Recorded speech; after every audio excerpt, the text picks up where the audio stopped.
Atlanta Hawks guard Trae Young was ruled out of their game against the Miami Heat after suffering a pretty bad-looking injury to his right ankle. The initial reports from Woj are that the x-ray was negative and that overall the team feels pretty optimistic about his injury. Welcome back everybody to your #1 source for learning about everything related to sports injuries and sports medicine news. In this video, we're going to break down Trae Young's ankle injury, talking about the injury footage, the mechanism, which types of ligaments we'd be worried about here, and then also touch on this idea of why they already have a good sense that this might not be as severe as it looked. Make sure and go subscribe if you like this type of content and want to stay up to date with future videos. Let's get started. Starting off right away with the footage of when this happened, we can see Trae Young driving in.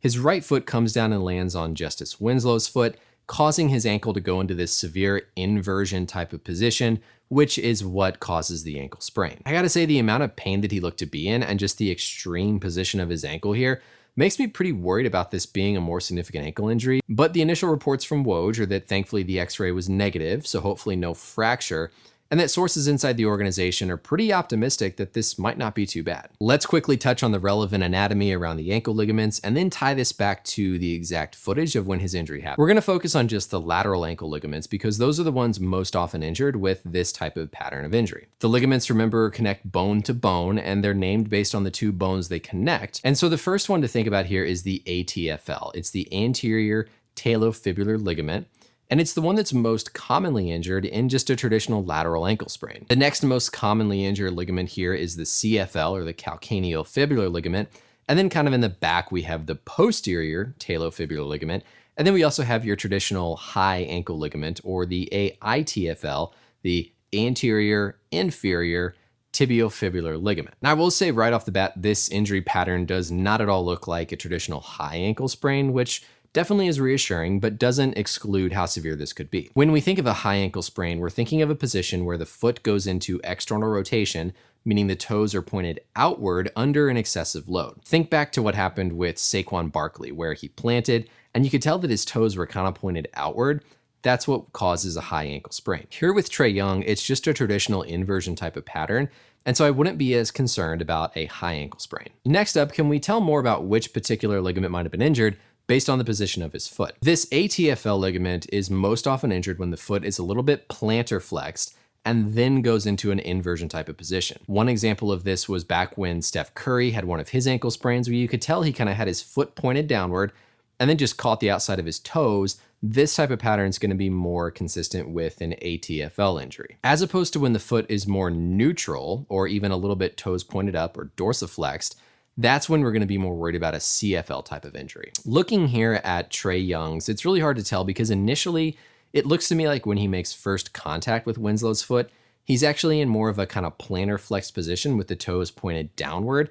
But then when he really goes into the extreme amount of inversion, his foot does look to be more neutral. So we'll wait and see if we get any more information about that on the MRI, but think of these two different ligaments being injured in two different kind of types of injury patterns. Next, we heard Woj say that sources within the organization are pretty optimistic that he avoided a serious injury. Based on how bad this looked, how in the heck can they tell that? So that's where these physical exam tests come into play, and these are performed right there in the arena. So let's talk about those. The goal of these physical exam tests is to move the ankle in a specific way that will stress each particular ligament that you want to evaluate. The first one we'll talk about is called the talar tilt. What we're doing here is trying to evaluate the CFL ligament by basically taking the foot and mimicking an inversion type of injury pattern. We compare from one side to the other, and if there's excessive movement from one side to the other, that would raise concern that there's been more severe of a tear, like a complete tear. The next special test evaluates this ATFL. Remember, that's the one that's most commonly injured. We call this one the anterior drawer test. You might have heard of the drawer test up at the knee when we check for the ACL, and it's the same sort of concept, but now down at the ankle. The examiner basically takes their hand and cups it around the heel,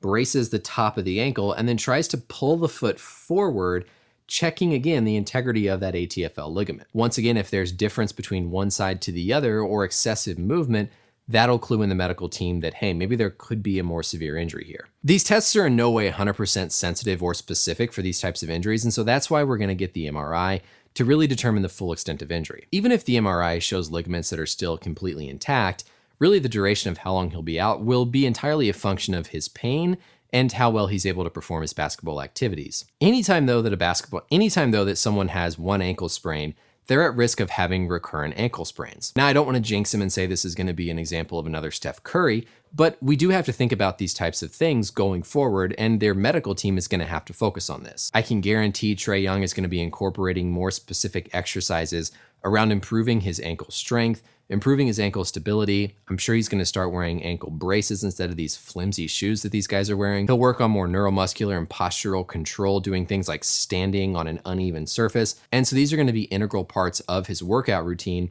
throughout the rest of his career, but he is going to be more susceptible to having repeat ankle sprains, and this could compound and become a bigger problem. Once we get more word on the MRI, if there's some additional information that I think is valuable to share with you guys, we'll do an update video later in the week. But for now, that's it for the video. I hope you guys learned something and enjoyed watching this talking about ankle sprains and Trae Young's injury.